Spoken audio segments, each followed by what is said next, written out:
လာဟုတ်တယ်မိမိလေးလာမြန်တော့ဘုံတို့နော်ဘုံလည်းအချင်းချုပ်ပဲဖြစ်မလို့ပဲဗျာဒီကတတမိမိတွေတိကျင်တော့လေကဲ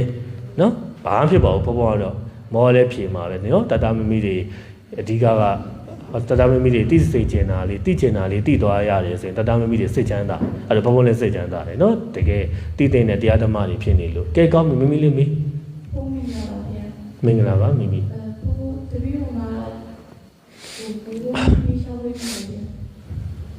ပြိုမှာမိကမေကိုမေးပြီးတော့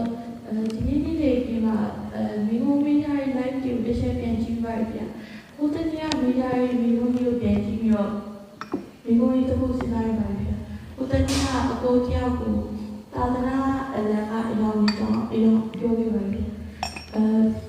ဘုရားမှာကျွန်တော်ကိုရောမြတ်စွာဘုရားမှာကျွန်တော်ရောင်ကြီး6ယောက်ရှိပြီးတော့သာသနာလမ်းမှာကျွန်တော်ရောင်က9ယောက်ပဲဗျာဟိုနောက်ဆုံးတရားမှာပါပါလေဗျာဘုံအဲ့နေ့ကဖြေတဲ့ချိန်မှာမိမိကတေချာနားမထောင်လို့နောက်ဆုံးကာလာဘုံအောကာလာပေါ့အခု9ရောင်5ပေါ့နော်ဒီ9ရောင်ရဲ့ပေါင်းနေတဲ့ကာလာကျတော့ဒီမှာဖန်တီးလို့ကမလွယ်တော့ဘူးမလွယ်တော့တဲ့ကာကျတော့ကောက်ကိုပဲမှတ်ယူရအောင်ပါပေါ့နော်ဘုံတို့ဒီမှာလွှင့်ထူထားတဲ့သာသနာအလံတွေမှာဆိုရင်လေအလံ9ရောင်ပဲရှိတယ်အဲ့9ရောင်မှာဒီအယောင်လေးတွေကိုပဲပြန်ပြီးတော့နော်ပြန်ပြီးတော့အဲ့ဒီမှာတိတ်တိတ်လေးတွေအကွက်လေးတွေပြန်ပေါ်ထားကြတာတွေရှိတယ်အဲ့ကြောင့်ဘုံတို့နောက်ဆုံးကာလာဘုံအောကာလာဒီခုဘုန်းတော်ဒီဝါစိမ့်နေပြပါတော့ဒါမှဘုန်းတော်နားလည်အောင်ပြောရဝါစိမ့်နေပြအဖြူပေါ့မမီးဟာဒီအယောင်တွေပေါင်းသွားတဲ့ကာလာတစ်ခုရှိတယ်အဲ့အယောင်တော့ဘာအယောင်ဆိုတာပြောရခဲ့တယ်ဒီ9ရောင်ကတော့တိတာထင်ရှားတယ်ပြီးတော့အဲ့ဒီ9ရောင်စုပေါင်းလိုက်တဲ့အခါမှာဘုန်းတော်စေး9ရောင်ကိုပေါင်းလိုက်တဲ့အခါဘုန်းတော်ရောင်စုံအယောင်လေးတစ်ယောင်ထွက်လာတယ်ဘိုးတို့တဖုံးတို့ဒါပကြီးဆွဲတဲ့ကပါဆေးရောင်လေးရှိတယ်နော်အဲ့ဆေးရောင်9ရောင်ပေါင်းလိုက်ရင်ဘာရောင်လို့ပြောရတော့ခတ်သွားတယ်ဒါပေမဲ့အရောင်လေးနည်းနည်းဘုန်းတို့ဒါကာလာဆန်းလေးတစ်ခုထွက်လာတယ်ပေါ့မိမိအဲ့လိုမျိုးအရောင်ပေါ့အဲ့ကြတော့ဘုန်းတို့ဖန်တီးလို့မလွယ်တော့ဘူးခုခေတ်မှာဖန်တီးလို့မလွယ်တော့ဟုတ်လို့ဒီလိုပဲဒီ9ရောင်ပဲအဓိကပေါ်လေအောင်ပြကြတာပေါ့နော်အဲ့လို9ရောင်နဲ့ပဲချုပ်စိုးနေကြတာဟုတ်ကဲ့ဘုံနောက်ဆက်ပြီးပြမေကိုလေးတစ်ခုရှိပါတယ်မိပါပဲမိအဲ့ဒီဒီမှာပုရိသတော့ရကျောင်းတော်ရေးလူကိုကျွန်တော်မှာအသိပေးနေဆိုရတယ်အဲ့ဒါရှည်သွားမှဆိုရတယ်ဖြစ်ရပါလိမ့်နော်ဘုံ online မှာတော့ဘုံရေးထားသေးတယ်အဲ့ဒါလေးလေမဟာပုရိသကျောက်တော်ရဲ့ logo မှာပေါ့နော်အဲ့ဒါဆိုတော့ဒါမိမိလေးအဲ့ဒီ logo ကဟိုဟာဖြစ်လို့ရလားမိမိဖယ်လို့ရလားလွယ်လားဟိုဟာဖြစ်လေဒါဒကမကြီးတယောက်ဖြုတ်လိုက်နော်တော့မိမိအတိုင်းပဲပြည်တာတော့မိမိအဲ့လေးယူခဲ့ဖြုတ်ထားရဘုံကဒီလို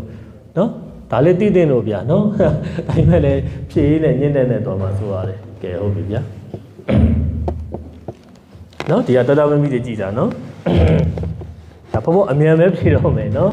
အချိန်နေညှင်းတဲ့တော့ဘုံတို့တင်းနှင်းစင်ပွဲရှိသေးတယ်ဗျာစုပေးပွဲလေးရှိသေးတယ်ဘယ်တတမမီတွေစုတွေရကြလဲနော်ဘုံလည်းစိတ်ဝင်စားတယ်သိချင်နော်ကဲဟုတ်ပြီဒီမှာကြည်တာနော်တတမမီတွေနော်အားလုံး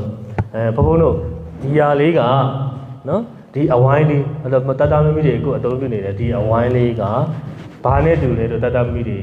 ဘာနဲ့တူတယ်လို့ထင်လဲဟမ်ဒါစီရီယာနိုင်နဲ့တူတယ်နော်ဟိုမှာတတရတင်မောတင်မောစီရီယာနိုင်နဲ့တူတယ်ဟုတ်တယ်နော်အဲကြတော့ဒါတင်မောလက်ကင်ပေါ့နော်တင်မောစီရီယာတယ်အဲ့တော့ဘုန်းတို့ဒါမျက်စောဘုရားရှင်ကတဲ့ဒီတန္တရာဝဲဩကရေအလင်ကနေဘုန်းတို့တန်တရာဆင်းရဲဝိဒုက္ခဆင်းရဲတွေကိုဘုန်းတို့ဘာနဲ့ဥပမာပေးလဲဆိုတော့ဘုန်းတို့ပင်လယ်ပြင်ကြီးနဲ့ဒါဥပမာပေးလိုက်တာဒုက္ခပင်လယ်တချို့တွေပြောကြဒုက္ခပင်လယ်တွေပြောကြတကယ်တန်တရာဝေါကဆင်းရဲဒုက္ခပင်လယ်ကြီးကနေနိဗ္ဗာန်ဒီဟုသောဒါသင်စားတာပေါ့နော်နိဗ္ဗာန်ဒီဟုသောဘုန်းတို့ဟိုဘက်ကန်းကိုအရောက်ပို့ပြီးတဲ့မာလီမှုနဲ့တူတယ်ဘုန်းတို့ဒီတင်မောကပတိန်နဲ့တူတယ်ဘုရားရှင်အဲ့တော့ဒီနိဗ္ဗာန်ဒီဟုသောဟိုဘက်ကန်းကိုဘေးအန္တရာယ်တွေလိုင်းတဘိုးတွေဒီအန္တရာယ်တွေပင်လယ်တွေကနေအဲ့ဒီအန္တရာယ်ဒုက္ခပင်လယ်တန္တရာဝဲဩကရေအလင်ကနေပြီးတော့လွတ်မြောက်အောင်ဒီဦးကောင်းဟောပေါ့နော်ဒီဟိုတင်မောရဲ့ပဲ့ပေါ့နော်တင်မောကိုတေးကြကြထိန်းချောင်းပြီးတော့ဒီဟိုဘက်ကန်းကိုအရောက်ပို့နိုင်တယ်ထပ်ပြောရင်မက်ကင်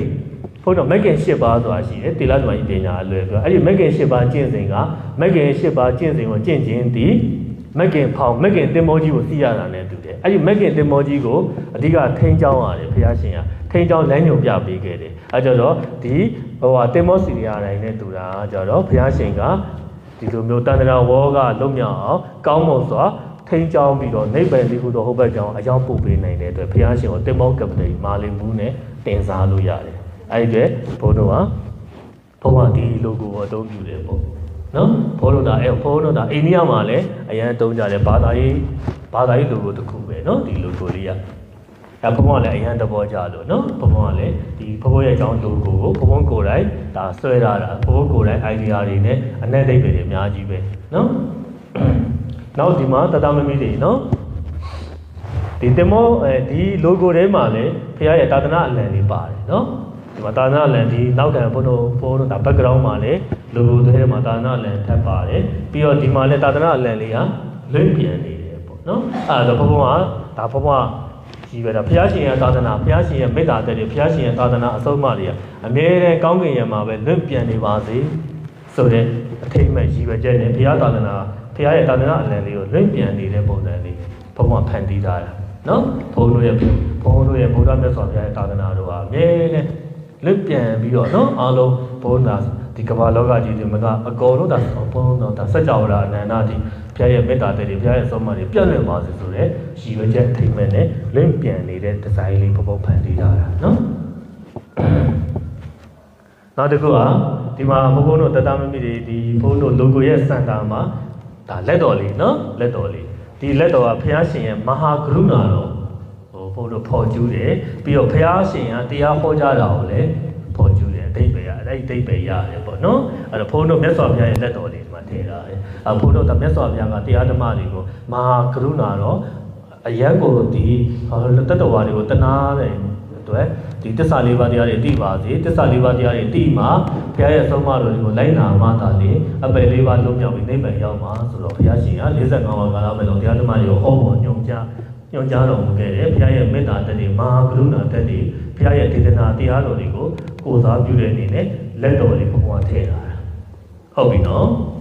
နောက်တစ်ခုကဒီ logo မှာဘုရားလွဲချက်တွေတစ်ခုရှိသေးတယ်ဒီ logo ကသူတို့ကပုံနှိပ်တာဆိုတော့ပါတော့ပါတယ်အနိကတေးကြကြလေးကြည့်မှဘုရားရှိတ်လေးတွေမြင်ရတယ်ဒါဘုရားပဋ္ဌာန်းဝိုင်းလေးပါတယ်ဘုရားပဋ္ဌာန်းဝိုင်းလေးမှာဘုရားရဲ့လက်တော်လေးထည့်ထားတာဒါပဋ္ဌာန်းဝိုင်းကတေးကြကြဘုရားဒီလိုကတ်ကြည့်မှ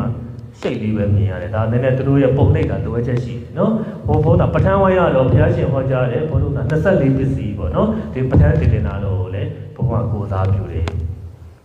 နော်ပြီးတဲ့အခါကျတော့ဒီမှာတတမမိတွေဒီမှာဒါလေးကဘာလေးလဲဆိုတော့ကြာပန်းဘာလဲကြာပန်းကြာပန်းဟုတ်ပြီဒီကနောက်နော်ဒီကြာပန်းကကျတော့ဘာကိုးစားပြုလဲဘာသင်္ကေတလဲဆိုတော့ဘုန်းတို့ကြာဆိုတာကရှုပ်ွက်ထဲမှာပေါက်တယ်ဒါပေမဲ့ရှုပ်ွက်တွေပြင်နေသလားကြာပွင့်မှာနော်ဘုန်းတို့ရှုပ်ွက်ထဲမှာပေါက်တဲ့ကြာပွင့်ဟာဘယ်ချိန်သွားကြည့်တဲ့ကြာပွင့်ဒီအရန်ကိုတန့်ရှင်းလောက်ပါနဲ့ရှုပ်ညွန့်အညစ်အကြေးတွေကင်းစင်နေတယ်ပေါက်တာတော့ရှုပ်ွက်ထဲမှာပဲဘုန်းတို့မြတ်စွာဘုရားကလည်းကြာပန်းနဲ့လည်းတင်စားလို့ရတယ်ဘုန်းတို့မြတ်စွာဘုရားရှင်ကဒါတကယ်လောဘဒေါသမောဟတွေပြည့်နေတဲ့ဒီကိလေသာကာမဂုဏ်အာယုံကြောတွေဒီအာယုံတော်တွေထဲမှာနော်ဘုန်းတော်အတန်လေးနော်လေးပြတ်သွားတော့အတန်လေးတော့မှားကုန်ပြီနော်ဒါဒီကိလေသာကာမဂုဏ်အာယုံတော်ဒီကိလေသာရှုပ်ညွန့်ရှုပ်ပွက်တယ်မှာဘုန်းတော်မြတ်စွာဘုရားဝေဖန်ကြီးပြင်းလာခဲ့ရတယ်ဒါပေမဲ့ဖျားပွင့်လာတဲ့အခါမှာကြာပန်းလေးပွင့်တယ်လို့ဖျားပွင့်လာတဲ့အခါမှာဖျားဖြစ်လိုက်တော့ဘာကိလေသာမှမရှိတော့နော်ကြာပန်းတစ်ပွင့်ဒါ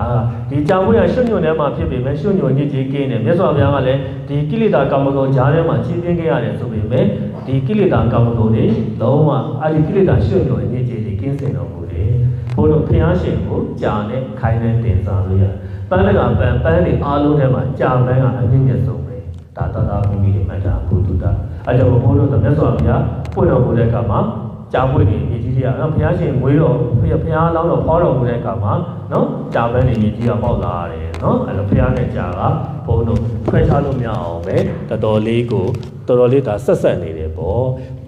့ဘုန်းတော်မြတ်စွာဘုရားလောင်းတော်သူ့မိတာရတိဘဝတုန်းကလည်းဒီကြာပွင့်နေပဲဗျာဒိတ်ခံယူခဲ့တာနော်အဲဘုန်းတော်ဒီကဘာကြီးဒါပြောလဲရှည်တော့မှာနော်ဒီကဘာကြီးပြန်ဒီဘုန်းတော်ရဲ့ဒီကဘာလောကကြီးပြက်စီးပြီးတော့ဒီကဘာကြီးပြန်အတိတ်ပြန်ဖြစ်တဲ့အခါမှာဘုန်းတော်ဒါဗုဒ္ဓဂယာအခုမဟာဗောဓိပင်ပေါက်တဲ့နေရာကဒီကဘာကြီးပြက်ရင်နောက်ဆုံးမှပြက်တယ်ကဘာဖြစ်ရင်ဒီကဘာကြီးစတည်ရင်လည်းပထမဦးဆုံးစဖြစ်တယ်အဲ့ဒီဖြစ်တဲ့နေရာမှာဗြဟ္မဘီယဗြဟ္မာကြီးတွေကလာကြည့်တယ် လူပြိုဆင်းလာတယ်ဘာလာကြည့်လဲဆိုတော့ကြာပန်းပေါက်မပေါက်ကြာပွင့်ပွင့်မပွင့်လာကြည့်တယ်ဒီ